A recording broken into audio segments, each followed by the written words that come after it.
CMMS Radio talks about all things CMMS, computerized maintenance management software, focused on maintenance management. It's the people, the process, and the culture that make your CMMS journey a success. All right, we're coming at you live from Greenville, South Carolina. We are here with Andy Gager. He's with AMG International, and we are at the Streamline Conferences event. This is an important event around asset management. It's really driven by and designed to cater to community. And Andy gave a workshop today, and I want to get a little bit of an unpacking of what that was and what kind of things came up, because when people come in here from all over the U.S. and some from other parts of the world, they're all going to have some unique scenarios and questions. So first of all, Andy Gager, welcome back to CMMS Radio. It's always good to be here, Greg. Yeah. So appreciate it. Your workshop today, what was it about? Supervision and leadership. So the basics, understanding. Very few people are formally trained on how to be good supervisors, or they learn from, their supervisors or their bosses or whatever. And a lot has changed since my early days of supervising people and managing people and motivating people and all the good stuff. So that's what we talked about. Did you have any kind of interesting things come up from people that you hadn't heard before, or have you kind of heard it all? You know what? There seems to be a common theme with all these. Even when I do, this training, whether it's an in-house or public training, how to motivate people, individuals, how to discipline. That's a big one. That's the ugly part of being a supervisor, right? Is how do we discipline people, because we have to discipline the underperformers, right? And that's not a comfortable thing to do, is to tell people you're not doing a very good job, okay? So straighten up. So we spent quite a bit of time talking about how to motivate people, how to discipline people, conflict resolution. I used to joke, I still do joke, when I was a plant manager, I'd cross out my job title, plant manager, and I would pencil in vice president of child care services, right? So that was large part of our job, is doing discipline and conflict resolution and such. So adult babysitting, adult daycare centers.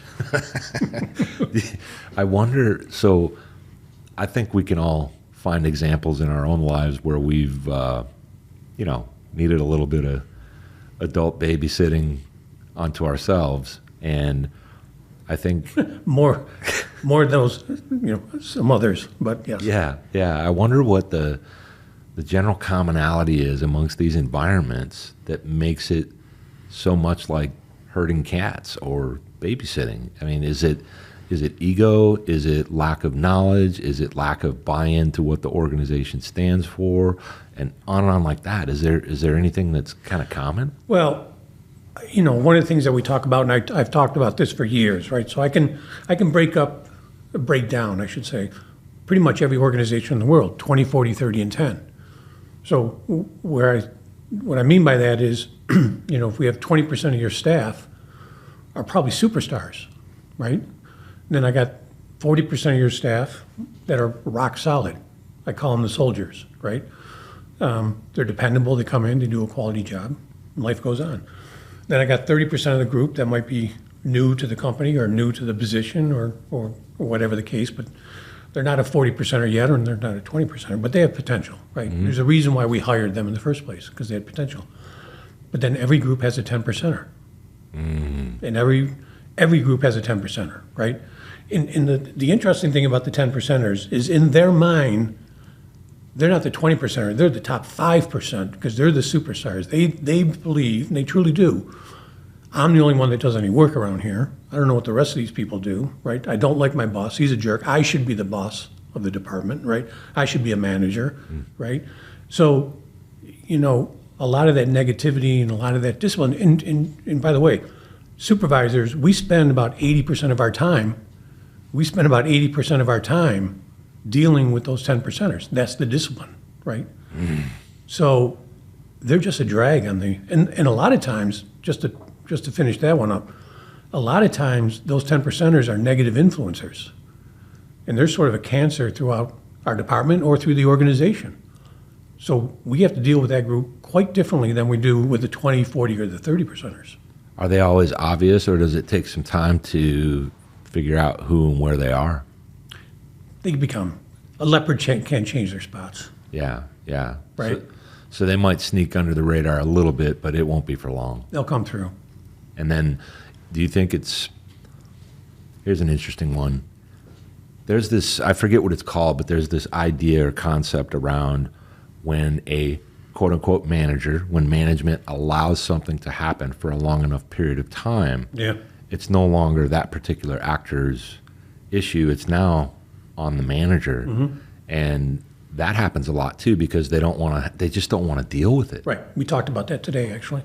You have to address it. It's not going to, first of all, it's not going to go away. Right. and quite honestly, it's going to manifest itself into something much, much larger.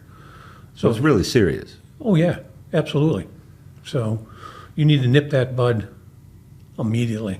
Yeah, and is it appropriate when you finally realize it, if you don't soft play it and you just, hey, this ain't working, have a nice day, or do you have to be kind of strategic about it? Because sometimes those people are in positions that could do damage. Well, yeah, like sabotage. Yeah. We talked about that. Okay, so, one of the things I talk about is, look, I'm not suggesting anything against company policy as far as your disciplinary steps, right? Right. And typically that would be an informal verbal warning, then I'm going to document a verbal warning, and then maybe a first written warning and a second, and so forth. And it'll progress eventually to, possible suspensions, or put that individual on a PIP program, personal improvement plan, which essentially just means if you look the wrong way, that gives me, grounds for termination, right? But